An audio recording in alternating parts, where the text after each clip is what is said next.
이 사진 때문에 여러분들도 굉장히 화가 많이 났더라고요. 네. 이거 이제 인사하는 권성동 의원한테 인사하는 저 김재원 모습. 같은 자 진짜. 그리고 지금 여러분들 계속 장폴더라고 하는 게 이 사진 때문에 지금 장폴더라고 하시는 그래요? 거죠? 김재원이랑 똑같은 놈이에요. 쟤도 진짜. 쟤라고 해도 됐죠. 저 사람 나랑 나이 차이 몇 살 안 나. 아 그래요? 장동혁 의원이 74년가? 아 그랬던 것 같아요. 7 네. 아니 72인가? 하여튼 나이가 싸였던 별로 걸로. 저보다 서너 살 많던지 한 두세 살 많던지 그럴 그러니까 거예요. 지금 저 사진 때문에 그냥 딱 지금의 상황이 다 설명이 되는 것 같아요. 다들 지금 의뢰가 하는 폴더라고. 인사라고는 생각을 하는데 네. 참 그렇습니다. 그렇습니다. 그러니까 그걸 좀 그래도 뭐 본인이 의견차가 있다고 하더라도 네.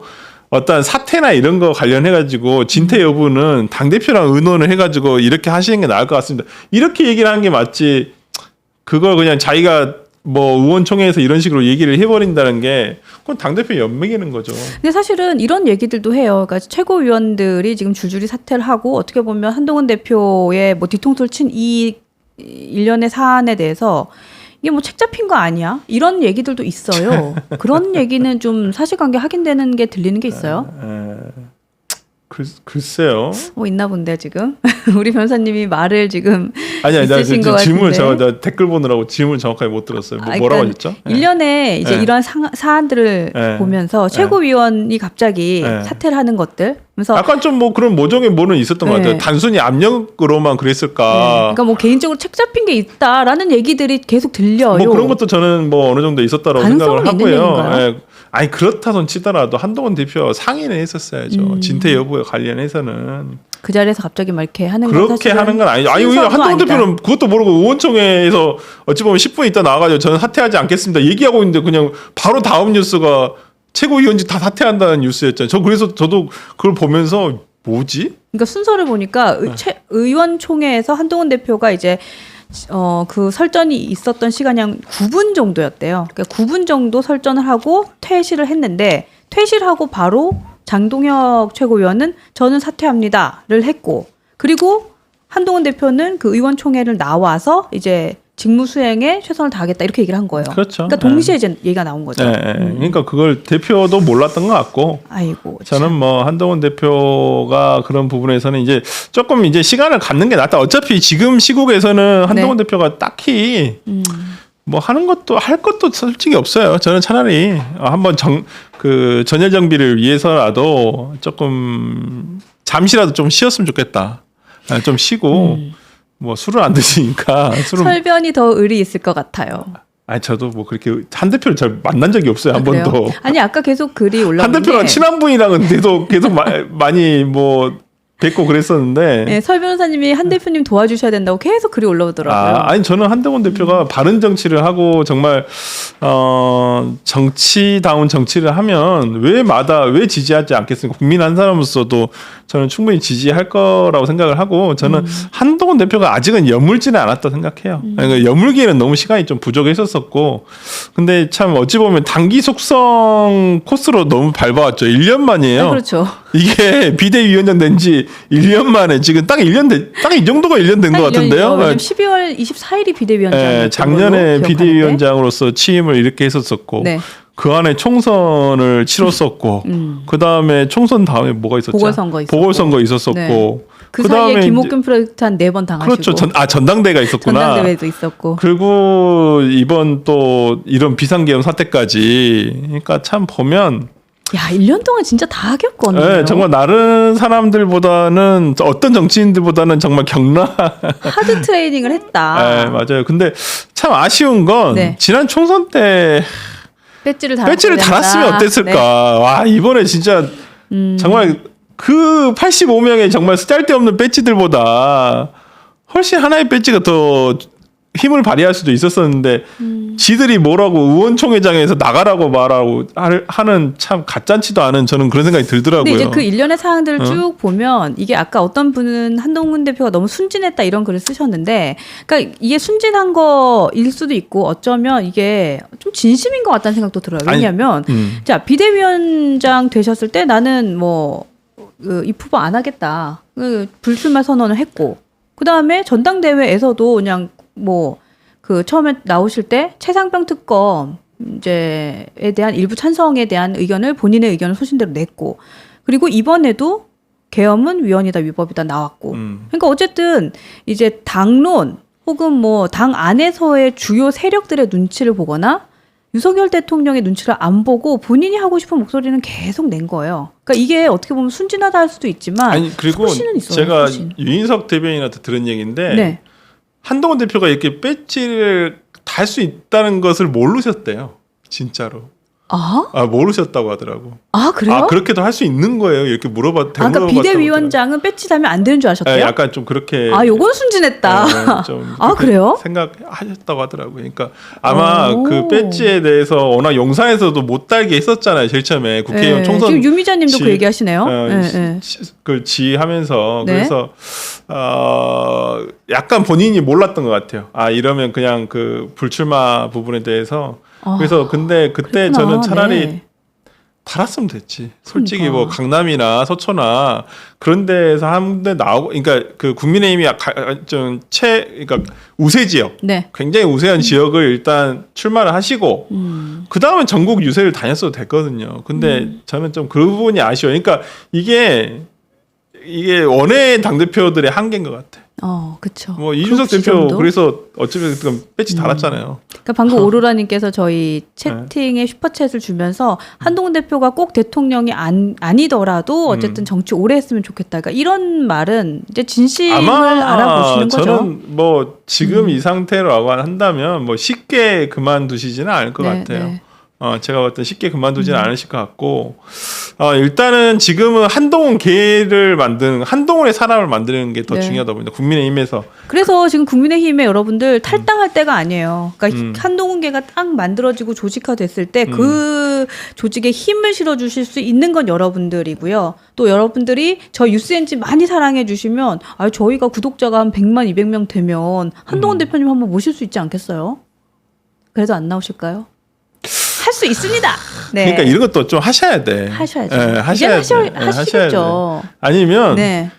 그 한동훈 대표, 이재명 대표처럼 개인 유튜브 했으면 좋겠어요. 그것도 이재명 대표가 100만 유튜버예요. 아니 주진우 의원이 그리고 뭐 잘하시죠. 주진우 의원도 저도 보는데 아직 뭐 많진 않지만 구독자가 그래도 잘하세요. 이재명 대표 뭐 이렇게 일타 정리 딱 해주시잖아요. 그런 거 얼마나 큰 힘이 되나요? 그러니까 저는 그런 거 어차피 뭐 100만 한다 해서 수익 창출은 안 됩니다. 정치인들은. 네, 맞아요. 받을 수가 없기 때문에. 근데 뭐 더 큰 효과를 많이 누릴 수 있죠. 근데 이제 그걸 그러니까 이재명 대표의 벤치마킹 할 건 벤치마킹 해야 한다고 봐. 그런 걸 잘하거든. 솔직히 이 SNS나 트위터, 페이스북 이런 걸 굉장히 오랫동안 해왔던 정치인이고 그런 것들을 잘해요. 근데 한동훈 대표도 그런 건 좀 약해. 물론 저도 안 하는데 그런 거 귀찮고 안 하는데 정치 현장에 있는 사람들은 진짜 그걸 신경 써서 해야 되겠더라고. 변호사님은 다른 데서 개인 거 파지 마시고 여기 오세요. 여기서 하시면 되잖아요. 아니 저는 지금 이렇게 좋아하시는 분들이 많은데 유튜브를 할 만한 뭐 그런 건 안 되는데 하여튼 한동훈 대표가 조금 더 이렇게 대중에 다가설 수 있는 뭐 지금 말고 지금은 목소리를 낼 타이밍은 아니라고 보고요. 저는 좀 앞으로 대선 이제 조금 이 시기가 좀 지나고 지금은 조금 목소리를 낼 때는 이제 저는 윤석열이 이제 신병 정리가 되면 뭐 구속이 된다든지 뭐 그렇게 돼서 조금 어느 정도 좀 이 상황이 조금 마무리가 되면 그때 가서 하면 되고 지금 국민의힘이 비대위를 만든다고 하더라도 그 비대위가 뭘 할 수 있겠어요? 지금 비대위원장으로 거론되고 있는 인사가 뭐 김무성 그리고 이랬어요 또 그리고 또 지금 거론되고 제가 있는 알기로는 김기현 의원이나 권영세 의원, 권영세 의원도 얘기 많이 하더라고요. 뭐 본인들이 그렇게 하고 싶어 하신대요. 본인이 하고 있는 얘기인가요? 본인들이 그렇게 하고 싶어 하신다고. 근데 지금 이런 상황, 이런 당에서 민심에 반하는 행보를 하는 당이 지금 비대위원장 해가지고 뭘 한다는 거죠? 제가 이 기사도 한번 보여드리고 싶은데 지금 이제 연합뉴스에서 속보가 떴어요. 그러니까 민주당과 국민의힘의 양당의 격차가 지금 최대차를 갱신했다라고 하더라고요. 뭐 이건 어쩔 수 없죠. 그래서 지금 민주당이 52.4%, 국힘이 25.7%. 와, 이 정도의 더블 스코어. 차이가 납니다. 이건 어쩔 수 없다고 봅니다. 이건 뭐 지금 국민의힘이 탄핵 옹호를 해버렸고요. 지난번에 탄핵 소추는 됐습니다만은 옹호를 한 사람들이 85명의 어떤 탄핵 소추 반대하는 사람들이 많았었고, 그리고 국민들이 눈에는 굉장히 뭐야 내란을 옹호하는 거야? 이렇게 볼 수가 있기 때문에 당연히 저는 저거 격차도 저는 선방한 거라고 봅니다. 그나마. 네, 선방했다는 지금 표현을 해주셨는데 제가 일단 요거 연합뉴스라고 말씀을 잘못 드렸는데 헤럴드 경제라고 정정합니다. 이 리얼미터 이택수 대표 오늘 오전에 출연해서 이런 얘기를 하더라고요. 박근혜 대통령 탄핵 전국에는 박근혜 대통령이 굉장히 사과를 빨리 했고 또 좀 무기력하게 좀 빠졌죠. 그렇죠. 그리고 뭐 본인의 탄핵 소추 심판할 때에도 뭐 안 들어가고 그런 식으로 좀 모든 걸 좀 자포자기하는 모습을 보였었는데 이번에 윤석열 대통령은 뭐 사실 말을 바꾸긴 했지만 인정하지 않고 있고 그렇죠. 그리고 뭐 끝까지 싸우겠다 이런 결단을 보여주고 있어서 그래도 보수 지지자들을 좀 뭉치게 하는 뭐 그런 거 있죠. 네. 그 숫자가 지금 25%예요. 그러니까 25%가 저는 네. 그거라고 보여요. 저번에 박근혜 대통령 탄핵된 뒤에 대선에서 홍준표 후보가 득표했던 비율이 24%예요.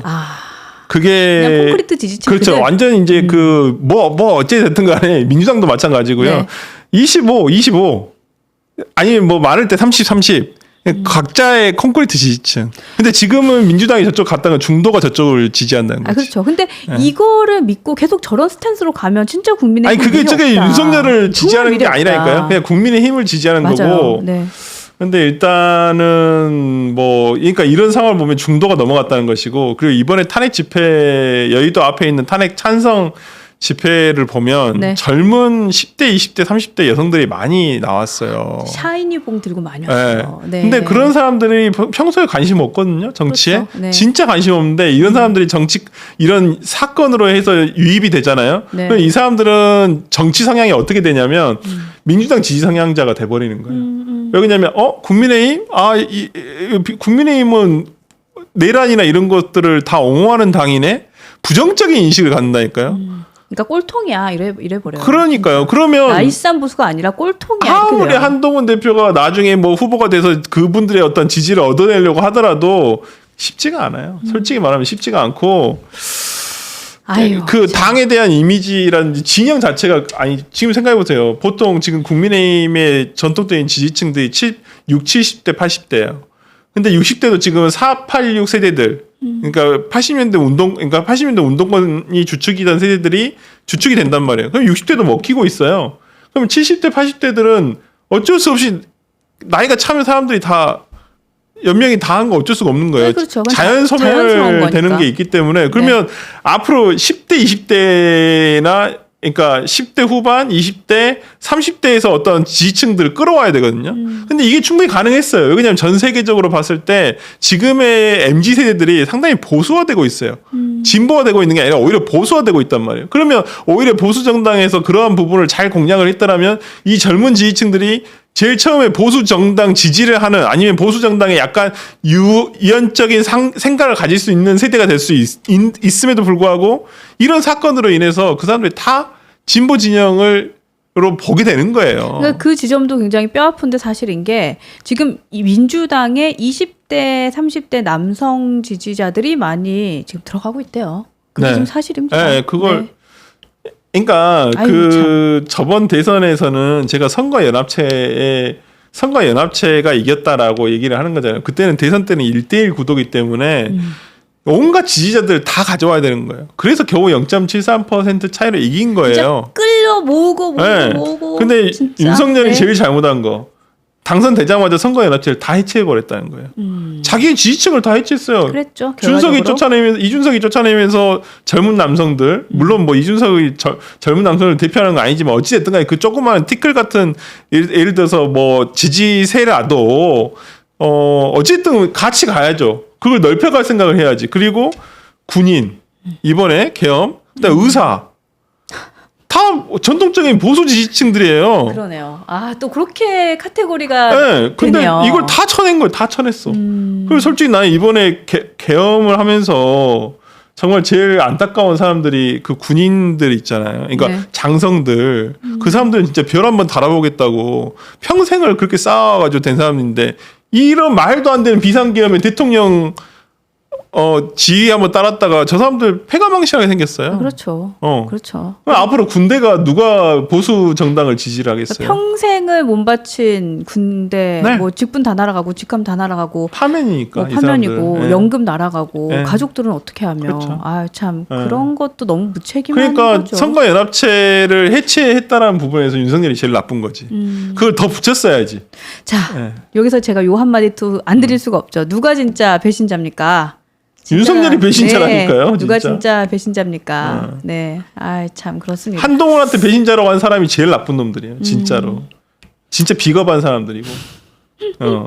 아직도 이준석 의원을 욕하는 글이 올라오는데 여러분들 차근차근히 알았어요. 저희 준석이는 말씀을 잘 들어봐 준석이도 주시면 저도 좋을 것 많이 같습니다. 실망한 부분도 있고 저는 진짜 지지도 하지만 비판도 네. 합니다. 예, 저는 지지도 하고 비판도 하는 게 저는 또 겪어봤어요. 제 3지대를 이렇게 구성하는 과정에서 그렇죠. 이준석 대표가 네. 이렇게 정말 나 실망한 부분도 있는데 그러나 저러나 뭐 저는 그런 젊은 정치인들이 그래도 우리나라에 좀 많아져야 된다 생각을 하고 그래도 그 최상병 사건이라든지 이런 그러니까 군인이잖아요. 그렇죠. 그러니까 그 이준석 대표는 나이는 어리지만 보수 진영에서 굉장히 정치를 오랫동안 해와가지고 이 보수의 가치는 정확하게 본인이 생각을 하고 있더라고. 그러니까 군인이란 것은 안보와 직결되는 문제라잖아요. 네, 그러니까 네. 어떻게 국가가 우리 정치권에서 군인에 대해서 제대로 어떤 예우를 해주지 않는다거나 군인의 죽음에 대해서 이걸 뭐 진상을 파헤치려고 하지 않는 부분 거기서 공부를 하는 거예요. 그러니까 가치에 대해서는 판단하고 있는 거죠. 저는 그런 부분에서 보수가 갖고 있는 가치에 대한 판단. 그 정치 개개인에 대한 것보다는 저는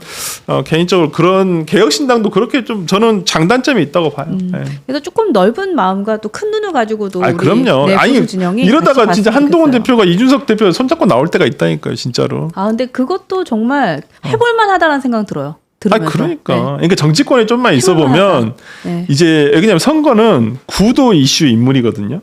이 선거란 거 특히나 대선에서는 구도 이슈 인물이에요. 구도가 먼저 잘 짜져야 돼요. 구도가. 네. 그 다음에 이슈를 잘 계속 만들어가 이슈 파이팅을 해야 되고 마지막이 인물이에요. 인물은 솔직히 별로 그렇게 중요하다고 중요하긴 한데 이 구도라든지 이슈 파이팅을 넘어서가지는 않더라고요. 그러니까 여러분들이 생각하는 뭐 이준석 대표, 뭐 저는 한동훈 대표 다 저는 뭐 좋은 보수 진영의 어떤 또 다음 대선이 원사이드하게 갈 확률도 있는데 네. 그나마 저는 뭐 보수 진영에서 좀 인물론으로서 좀 해볼 만하지 않을까.